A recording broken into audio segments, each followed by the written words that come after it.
Bismillahirrahmanirrahim. Assalamualaikum warahmatullahi wabarakatuh.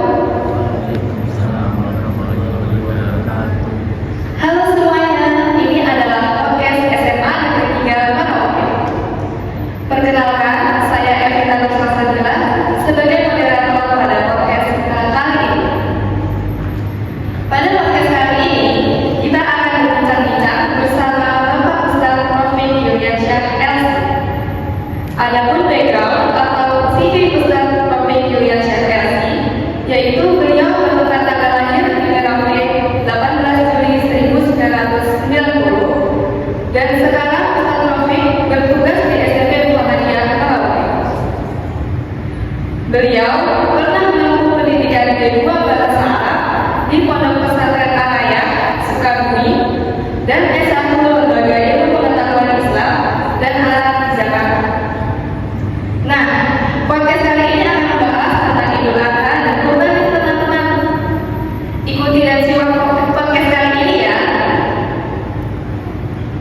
Baik, kita sapa dulu nih Ustaz kita. Assalamualaikum Ustaz. Waalaikumsalam warahmatullahi wabarakatuh. Apa kabarnya Ustaz? Alhamdulillah lancar. Baik Ustaz, pada kesempatan kali ini kami ingin menanyakan terkait Idul Adha dan juga Kurban. Untuk pertanyaan pertama, yaitu apa makna Idul Adha secara garis besar? Mohon penjelasannya Ustaz. Bismillahirrahmanirrahim. Assalatu wassalamu ala asyrafil anbiya'i wal mursalin wa ala alihi wa sahbihi ajma'in, amma ba'du. Adik-adikku sekalian yang sama-sama menghargai Allah Subhanahu wa taala. Jadi pertanyaan pertama kita tadi adalah apa makna Idul Adha ya, secara garis besarnya. Jadi Idul Adha itu diambil dari dua kata. Yang pertama Idul wa Adha. Ya. Idul itu secara bahasa sebetulnya berarti sesuatu yang akan kembali terus.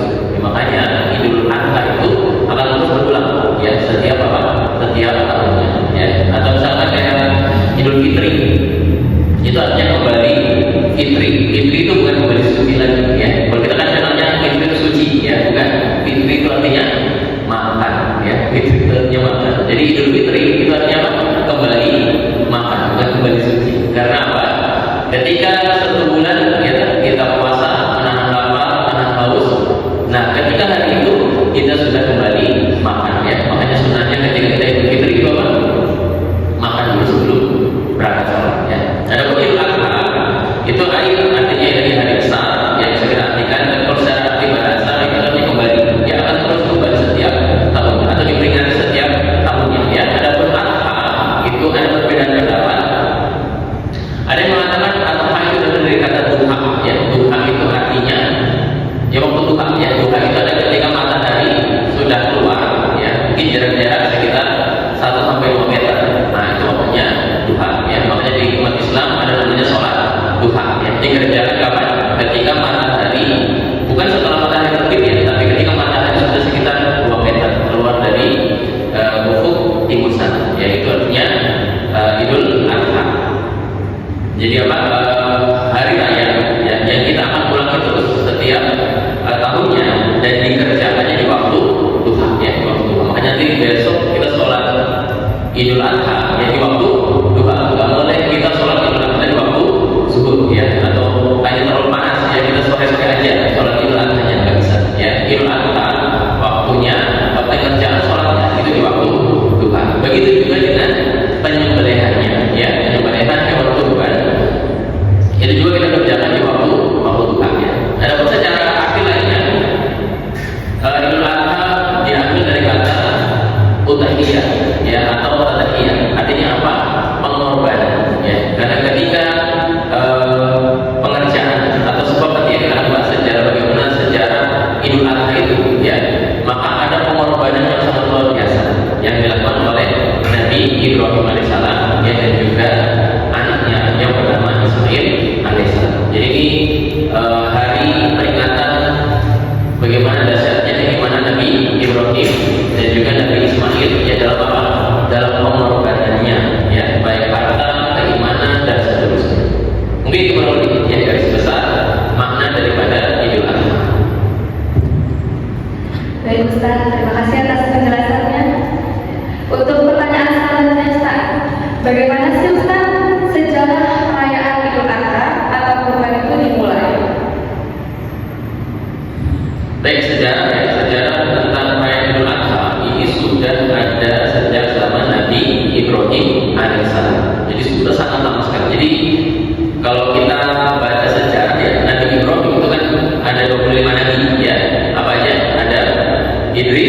Nuh, Hud, Saleh, habis itu Ibrahim. Ya. Jadi 5 awal nabi ya itu sudah ada Nabi Ibrahim. Sisanya berapa? 20 nabi. Dan itu jaraknya berapa? Sudah ratusan ribu tahun ya. Bayangkan antara Nabi siapa? Nabi Isa saja ya dengan Nabi Muhammad itu jaraknya 600 tahun ya. Jadi sudah ribuan tahun ya sejak sebelum datang umat Islam ya itu sudah ada perayaan Idul Adha atau Idul Kurban ya. Jadi kita lupa ya nama lain Idul Adha itu adalah Idul Kurban ya. Kita jelaskan sedikit, kurban itu artinya jadi dari kata kurbanan artinya apa? Dekat ya. Harapannya apa? Dengan Idul Kurban ini kita mendekatkan diri kita kepada Allah Subhanahu wa taala ya. Karena apa? Sesuatu hal yang apa ya? Kita cintai atau kita senang sekali ya, itu akan susah kita berikan kepada orang lain ya. Misalkan dikatakan dalam ayat al-malu wal banun zinatul hayatid dunya. Artinya itu harta kita dan juga anak adalah perhiasan dunia ya. Perhiasan yang sangat kita sukai ya. Kalau sesuatu yang sangat kita sukai dan cintai kita mau kasih ke orang itu biasanya apa? Agak susah ya, agak rumah saya kasih orang hemat ya, hemat. Nah, maka di dalam Idul Kurban ini kita coba mengorbankan ya kecintaan kita terhadap harta kita. Karena keluarin itu lumayan ya, kita keluarin apa namanya untuk Idul Kurban kalau di Provinsi ini paling tidak sekitar minimal 2 juta ya, 2 juta untuk satu apa namanya porsi dari 7 porsi untuk apa kurban ya. Kalau kambing mungkin bisa sampai 3 juta ya, itu lumayan duitnya ya. Kalau kita sangat cinta terhadap dunia ya, maka tidak akan kita keluarkan dana segitu untuk apa? Untuk kita beribadah kepada Allah Subhanahu wa taala. Jadi untuk apa? Pengorbanan kita ya. Kemudian juga pendekatan kita yaitu kepada Allah Subhanahu wa taala. Karena dalam kita beribadah tidak hanya urusan ta'abbud ya, kita menyembah Allah Subhanahu wa taala langsung tidak, tapi juga ada yang namanya kita ibadah itu habis minas ya, berbuat baik kepada manusia agar tetap berpahalanya dari Allah Subhanahu wa taala. Dan juga kalau kita lihat hadis-hadis Rasulullah sallallahu alaihi wasallam, kalau kita berbuat baik kepada sesama manusia itu pahalanya beda ya dengan yang ibadah langsung pada Allah Subhanahu wa taala. Ada sholat dapat pahala ya, puasa dapat pahala. Kemudian apa lagi? Haji dapat pahala. Tapi kalau kalian lihat hadis-hadis Rasulullah atau ayat-ayat dari dalilnya, kalau kita melakukan kebaikan ya, tapi sasarannya bukan langsung kepada Allah ya, tapi sasarannya kepada sesama manusia, maka dia dapat pahala dan plus ada ekor di belakangnya ya. Pahalanya apa? Sampai dengan hari kiamat. Kita tahu ya, sedekah jariah itu kan sedekah tadi kepada orang lain ya. Ilmu yang bermanfaat itu pasti kepada orang lain gitu. Itu kan dikatakan dalam hadis apa? Ketika anak Adam itu meninggal, maka 3 hal ini akan terputus ya. Semuanya akan terputus amalnya. Itu 3 hal ya. 2 di antaranya adalah sedekah jariah, sedekah yang terus mengalir. Kemudian yang kedua adalah ilmu yuntafa'u ya, ilmu yang bermanfaat ya. Itu di apa namanya? Garis besar ya. Nanti dari Idul Adha sama Idul Kurban ya. Kemudian bagaimana sejarah Idul Adha dan Idul Kurban tadi? Jadi sudah ada di zaman Nabi Ibrahim alaihissalam. Nabi Ibrahim itu termasuk nabi yang awal-awal sekali ya. Jadi Nabi Adam, kemudian Nabi Idris, kemudian Nabi Nuh ya. Nabi Nuh nanti banjir bandang satu dunia kayaknya tenggelam semua ya, mati semuanya. Kemudian nanti dia surut ya, turun di suatu tempat. Nah dari tempat situ nanti tersebar ya. Kita tahu lah peradaban kuno itu kebanyakan letaknya di Asia ya, nggak ada di Afrika, tidak ada di Eropa, tidak ada di Amerika ya, tapi adanya di Asia ya. Tahu peradaban tua yang pertama di Mesir, itu tua sekali. Kemudian yang selanjutnya ada di namanya Babilonia ya. Tahu ya, pernah dengar kata Babilonia itu sejarah. Kalau kita belajar sejarah, nah itu kalau sekarang itu ada di negara Irak ya, negara Irak. Jadi di atasnya Saudi sana. Nah di sana itu termasuk peradaban yang sangat tua sekali ya. Dan itulah lahirnya Nabi siapa? Nabi Ibrahim alaihissalam tadi ya. Nabi Ibrahim alaihissalam sejarahnya sangat panjang sekali. jadi Nabi Ibrahim ya nanti beliau dibakar, ternyata tidak kebakar ya, kemudian nanti diusir oleh Raja Namrud, pergilah dia ke negeri Mesir. Di Mesir nanti ternyata dia ketemu dengan Firaun, Raja Mesir. Nah, yang Raja Mesirnya itu terkenal dengan raja yang suka mengambil istrinya orang. Ya. Jadi kalau dia punya istri cantik ini, boleh diembat. Ya. Dan suaminya akan dibunuh. Ya. Suaminya akan dibunuh. Ya. Maka ketika itu Nabi Ibrahim berkata kepada Firaun, dan ditanya ya, ini siapa yang kamu perempuan ini? Maka Nabi Ibrahim menjawab, ini adalah saudari perempuan saya. Dia bilang apa? Ini adalah istri saya. Kalau dia bilang ini istri saya, maka apa? Nabi Ibrahim selamat jalan. Ya. Tapi kalau kita lihat poinnya dia bohong Nabi Ibrahim ya. Tapi kalau dalam Islam itu agak dibolehkan. Karena apa? Kalau nggak ada taruhannya, ya lebih baik mati daripada lebih baik bohong dikit lah ya daripada mati. Karena nggak terlalu bohong banget. Ya karena apa?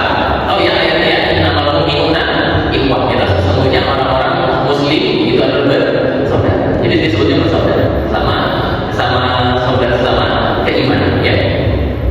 Ketika itu ya ternyata tidak bisa diapa-apain. Sarangnya tadi istri yang pertamanya tidak bisa diapa-apain. Kemudian karena tidak bisa diapa-apain, maka Nabi dibalikan ke Nabi Ibrahim. Ya, ketika dibalikan kepada Nabi Ibrahim, barulah diberikan hadiah juga. Ya, ketika itu ada yang mengatakan ini bunda, ada yang mengatakan juga ini adalah ya termasuk keluarga kerajaan ya di zaman Mesir ya, yang diberi nama Hajar. Nanti dari Hajar ini Nabi Ibrahim menikah ya dengan Hajar. Nanti lahirlah anak yang namanya Ismail ya. Nah dari Ismail ini ya nanti turun wahyu untuk mengatakan bahwa ya sama Ismail ini harus pergi ya. Dari mana? Sebelum itu ya mereka tadi di Mesir juga betah ya. Akhirnya mereka pergi ke atasnya, itu namanya Palestina ya. Mereka di Palestina, situ dapat wahyu, disuruh dari Palestina mereka pergi ke bawah yang jauh sekali, letaknya ada di Arab Saudi. Lebih tepatnya lagi ada di daerah yang namanya Makkah ya, di daerah Makkah. Itu sangat jauh sekali ya, butuh mungkin 2 minggu ya, 2 minggu kalau kita pakai onta dan segala macamnya ya, jadi lama sekali. Ketika mereka sudah di Mesir di Makkah tadi ya, ditinggal langsung ya, masih bayi-bayinya ya, anak kecil masih kecil sekali, ditinggal langsung selama bertahun-tahun ya. Jadi ditinggalkan di situ sendiri. Kemudian apa?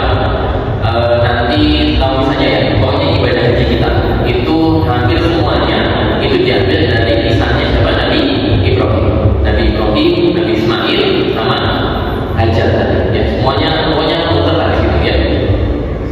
Baik, kemudian ketika sudah besar ya, tadi ditinggal kecil-kecilnya, bapaknya datang lagi. Ketika sudah besar dan ketika sudah besar lebih greget lagi ya, sudah nggak diurusin ya sama bapaknya. Kemudian dalam besar-besar bapaknya bilang ke anaknya, ya bunaya ini arafil manami anni arba'u kafa'ul manal. Wahai anakku ya, yang baru diketemu lagi ya ketika sudah besar, sesungguhnya saya lihat semalam itu di dalam mimpi saya, anni arba'u, saya menyembelih kamu ya, saya nyembelih apa namanya anaknya. Fanzur manal ya, maka apa pendapat kamu wahai anakku ya. Maka lebih greget lagi ya, adalah jawaban dari anaknya ya. Maka apa yang dikatakan oleh anaknya? Qala ya abati fa'almatuka satajiduni insyaallah minas sabirin. Wahai bapakku ya, apa namanya? If'almatuka, kerjakan aja apa yang diperintahkan oleh Allah Subhanahu wa taala. Satajiduni insyaallah minas sabirin. Insyaallah engkau akan dapat saya dalam keadaan orang yang bersabar ya. Jadi gregetnya ampun-ampunannya. Bagaimana seorang ayah tega melihat anaknya disembelih sama apa? Anaknya sendiri ya. Dan anak pun ini kalau kita ya ada bapak kita menyembelih kita, berarti kita apa? Ya kabur ya, bapak sebab bapaknya kita dan dia menyembelih kita kabur. Tapi kata Ismail tidak, ini perintah Allah, maka oke, saya oke kan ini ya. Barulah ketika mau disembelih tadi ya, sudah prosesnya ya. Kalau sebelum disembelih ya, itu nanti kalau kita haji sekarang itu ada namanya lempar jumroh ya, lempar jumroh. Nah, itu sejarahnya kenapa lempar jumroh? Itu ketika Nabi Ismail tadi mau disembelih, setan ini ngasih was-was ya. ya bagaimana kamu mau bunuh anakmu sendiri, sudah ditinggal lama-lama ya, kemudian datang malah disuruh disembelih ya, maka janganlah dikerjakan perintah Allah Subhanahu wa taala itu. Maksudnya perintahnya ngawur ya, perintahnya tidak masuk akal ya. Maka ketika itu ya Nabi sudah mengambil batu, bukan batu kerikil ya, untuk dilempar kepada iblis tersebut atau sesuatu tersebut. Maka nanti jadilah namanya lempar jumroh ya, buat apa? Kelempar setan ceritanya. Maka ketika sudah tidak bisa, ya keimanannya sangat kuat, tidak bisa lagi dikalahkan sama was-was setan ya, barulah disembelihlah siapa Nabi Ismail ya, ditaruh di pahanya yang besar, kemudian diambil pisau sudah ada di batang lehernya, kemudian ketika tinggal diserut aja, Allah Subhanahu wa taala mengganti Nabi Ismail menjadi seekor lembu ya, atau seekor domba ya. Ini untuk apa?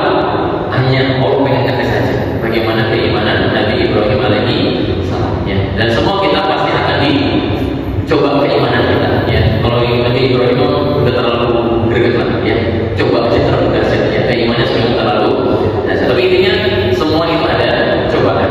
Kita akan diuji keimanan kita mau taat atau tidak kepada Allah Subhanahu wa taala. Jadi kalau lebih itu yang sejarah adanya syariat kurban. Baik Ustaz, terima kasih penjelasannya. Kemudian Ustaz, bagaimana proses penyembelihan hewan dan tata cara pembagian kurban yang benar menurut ajaran agama Islam Ustaz? Baik, soalnya adalah bagaimana proses penyembelihan hewan dan tata cara pembagian kurban yang benar menurut agama Islam. Jadi agama Islam yang kita ini agama yang tidak hanya ngurusin nyembah ya, tidak hanya zikir aja, tidak hanya doa saja, tidak hanya baca Quran aja, tidak hanya sholat aja ya, tapi apa? Islam itu agama yang istilahnya syamil kamil ya, sempurna, kemudian apa? Sangat menyeluruh. Jadi semua kegiatan hidup kita dari tidur sampai bangun tidur lagi ya, kegiatan kita semua ada aturan mainnya, ada adabnya ya. Bahkan sampai di WC pun ya ada aturan mainnya ya. Bahkan nguap aja ada aturan mainnya, sedetail apapun di dalam agama Islam itu ada aturan mainnya. Nah, di dalam syariat Islam ya, masalah penyembelihan ini tentu ada aturan mainnya ya, tidak bisa kita sembarangan ya. Yang pertama adalah yang hewannya dulu ya, hewannya harus hewan kurban khusus ya. Kalau nggak sapi, kerbau boleh ya, dan semisalnya, kemudian kambing dan semisalnya, kemudian unta ya, dan semisalnya. Oh nggak semisal unta, oh boleh kayak keledai ya, boleh ya, atau atas itu namanya bigol mungkin boleh ya. Selebihnya dari itu nggak boleh ya. Jadi kita nggak boleh nyembelih ayam, nggak boleh nyembelih bebek, nggak boleh. Maksudnya saya mau kurbankan ayam saya, nggak boleh. Itu nggak dinamakan apa? Nyembelih hewan kurban ya, nyembelih aja biasa ya, itu namanya apa? Penyembelihan hewan biasa. Jadi hewannya khusus ya, dan juga umurnya juga khusus ya. Untuk unta itu kalau nggak salah 5 tahun ya, untuk sapi minimal 2 tahun, untuk kambing minimal ada yang datang setahun, ada yang minimal setengah tahun ya. Jadi emang harus lihat harus lihat umurnya. Kemudian juga dari fisiknya, jangan terlalu kurus sekali tinggal pulang aja ya, nggak bisa. Atau yang sakit-sakitan ya, atau yang buta matanya, atau yang ada bagian tubuhnya yang sudah potong, yang sangat telinganya potong, itu sudah tidak bisa untuk apa?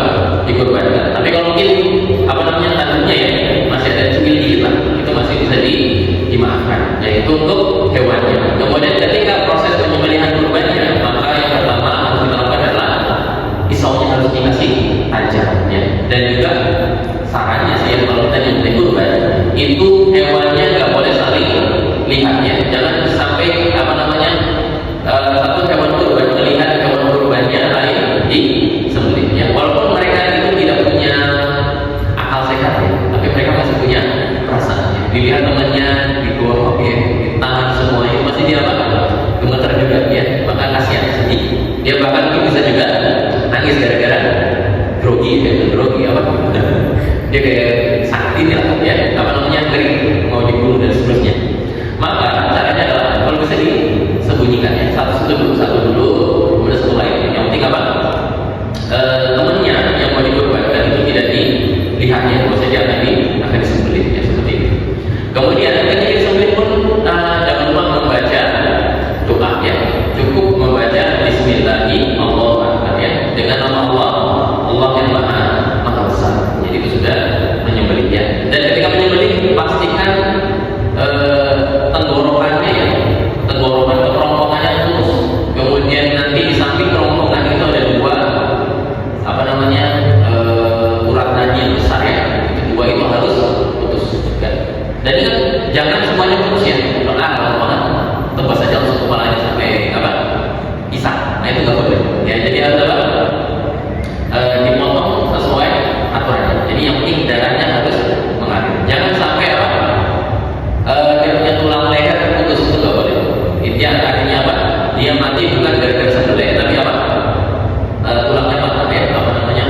disyariatkan. Karena apa?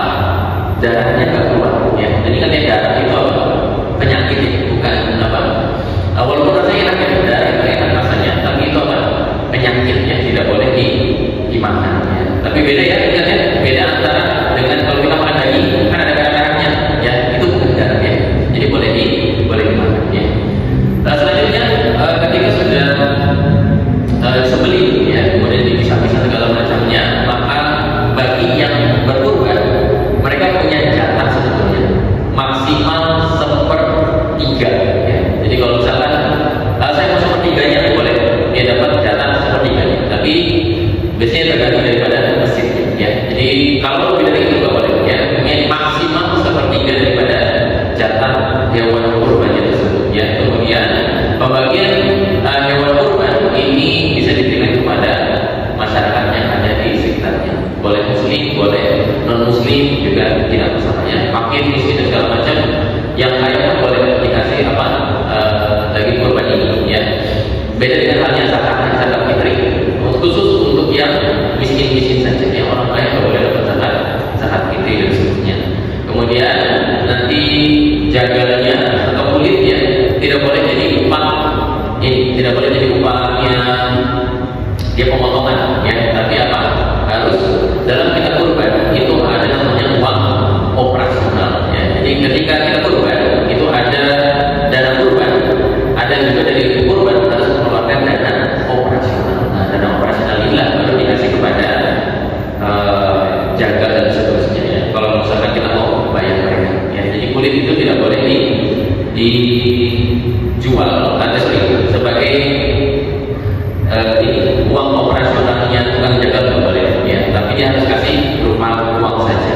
Dan ada juga yang mengatakan bahwasanya daging kurban ini tidak boleh dijual ya, tidak boleh dijual. Jadi kita harus memakannya, atau kalau nggak dimakan ya kasih kepada orang lain ya. Kalau kita misalkan tidak memakannya, jadi itu kurang lebih ya proses penyembelihannya, kemudian tata cara pembagiannya sesuai dengan syariat Islam.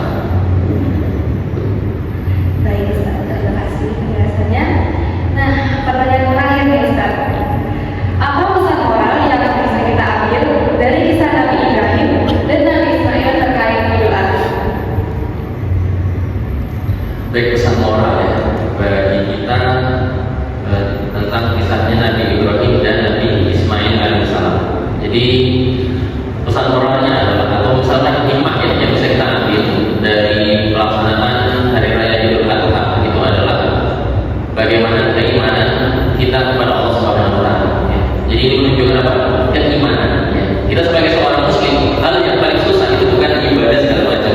Paling susah itu apa? Imannya yang paling susah ya. Iman itu paling susah. Kenapa?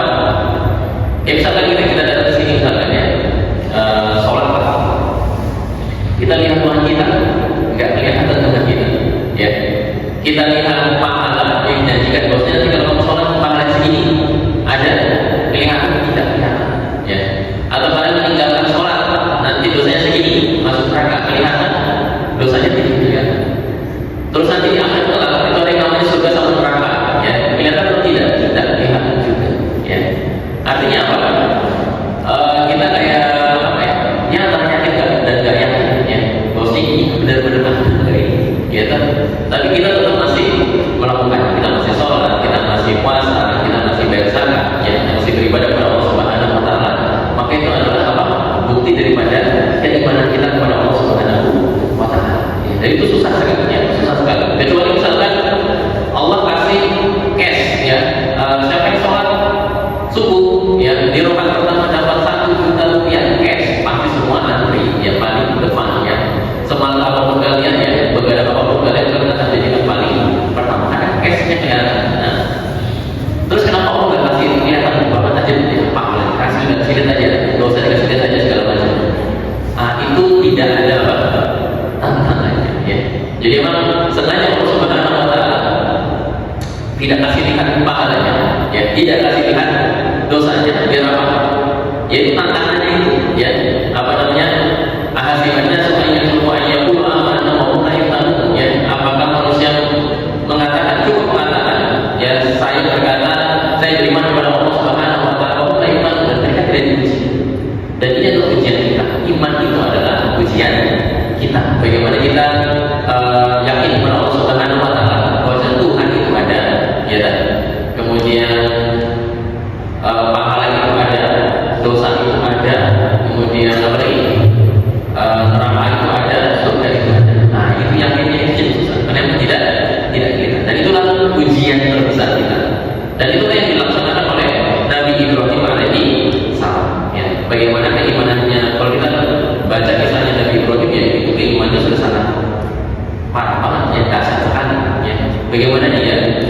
Nabi Ibrahim ini dibakar ya di dalam api unggun yang sangat besar sekali ya, bahkan saking besarnya dilemparnya itu pakai ketapel raksasa, dibuat ketapel raksasa, dilempar kemudian masuk ke dalam situ ya. Kemudian ketika masuk ke situ, malaikat berkata, mau saya bantu tidak ya, mau saya bantu tadi biar kamu gak kepanasan. Maka apa yang dikatakan Nabi Ibrahim, hasbunallah wa ni'mal wakil, ni'mal maula wa ni'man nasir. Itu greget sekali perkataannya. Kita mati kebakar ya. Kita bilang cukup Allah sebagai wakil saya ya, sebagai penolong saya ya. Saya tidak punya lagi, saya cukup Allah Subhanahu wa taala sebagai penolong saya. Itu kan sudah sangat luar biasa. Ditambah lagi ya, di saat yang tadi saya katakan di awal, bagaimana sudah anaknya ini tidak pernah ketemu ya, sangat bertahun-tahun ya, sampai dia sudah ditinggal dari kecil, kemudian sampai besar, kemudian disuruh nyembelih anaknya. Itu kan nggak mungkin, ngawur ini. Allah ini ngasih perintah yang ngawur sekali, nggak masuk akal ya. Allah ini bermasalah ya, Allah ini apa, aturannya ngaco lah segala macam. Maka dia tidak berkata seperti itu ya, dia selalu meyakini bahwasanya apa yang Allah Subhanahu wa taala perintahkan pasti ada kebaikan ya, pasti ada hal baiknya ya. Sebagai apa? Untuk ujian ya, semua orang pasti kena ujiannya. Mau naik level harus ujian ya, mau apa, mau jadi lebih hebat harus ada ujian. Semua pikiran ya, kita sekolah segala macam, mau naik kelas 2, naik kelas 3 segala macam, semua harus pakai ujian. Nah inilah ujian Allah Subhanahu wa taala yang diberikan kepada Nabi Ibrahim ya. Dia mau nggak melaksanakannya ujiannya? Karena tadi keimanan tadi saya katakan susahnya luar biasa. Kita nggak kelihatan pahalanya, Tuhannya tidak kelihatannya kita sembah dan seterusnya. Maka orang mau mengerjakan itu akan sangat susah ya. Mau percaya aja susah, mau ngerjain aja susah. Apalagi dikasih ujian sebesar itu, menyembelih apa anaknya. Dan juga anaknya tadi sama-sama alhamdulillah ya, seorang nabi juga keimanannya sangat luar biasa. Dia tidak mengeluh kepada bapaknya, kenapa bapak saya ninggalin saya ketika saya masih kecil ya, ketemu ketika besar ya, pada disuruh saja disembelih ya, mengorbankan jiwanya itu susah sekali. Kalau bapaknya nyembelih aja ya, nyawanya kehilangan ya. Sesuatu hal yang paling berharga dari kita adalah ya, nyawa kita ya. Kita nggak mau disakitin ya, atau mau dilukai ya, apalagi dibunuh, nggak ada yang mau. Tapi karena ini dia, ini perintah Allah ya. Allah nggak mungkin menyuruh sesuatu yang tidak masuk akal ya. Allah tidak mungkin berbuat zalim kepada kita, maka apa? Oke saja ya, kita okekan saja perintah Allah Subhanahu wa taala, kita jalankan. Maka dia katakan kepada bapaknya, "If'al Tuhan, lakukan saja ya apa yang Allah perintahkan. Gak usah sedih bapakku ya, lakukan saja. Satajuni insyaallah bersabar. Engkau akan dapat saya insyaallah termasuk orang-orang yang bersabar." Jadi ini adalah untuk apa? Yang pesan orang adalah bagaimana kita harus meningkatkan terus keimanan kita kepada Allah Subhanahu wa taala ya. Jadi al-iman yazid wa yanqus ya. Iman itu apa? Naik dan terus ya, dan naik ada turun ya. Makanya kita perlu ya kayak bagus seperti ini ya, rohis apa namanya, saling kuat menguatkan dalam kebaikan ya, selalu mengkaji, kemudian mengaji biar apa? Ya kita menjadi orang-orang yang baik ya. Kenapa? Dalam beragama itu istilahnya apa? Watawasau bil haqqi watawasau bis sabr ya. Kita saling menasihati dalam kesabaran, begitu juga kita menasihati sama masalah apa? Kebaikan. Karena manusia itu apa ya? Ya di daerah tengah ya. Tinggal orang yang ngajak saja ya. Kalau orang itu misalkan diajak kebaikan, dia bisa oke ikut aja ya. Kalau orang diajak kepada keburukan, ya oke kita aja ya. Makanya dalam Islam ya, hal terbaik itu adalah apa? Orang yang ngajak kepada kebaikan, dan orang yang terburuk adalah orang yang ngajak kepada keburukan. Jadi kalau kita sebagai orang muslim, jangan biarkan kita sendiri yang masuk surga, jangan biarkan kita sendiri yang orang jadi orang baik, ajak juga orang lain untuk berbuat baik ya. Insya Allah akan memberikan kebaikan itu kepada sesama ya. Mungkin itu aja ya.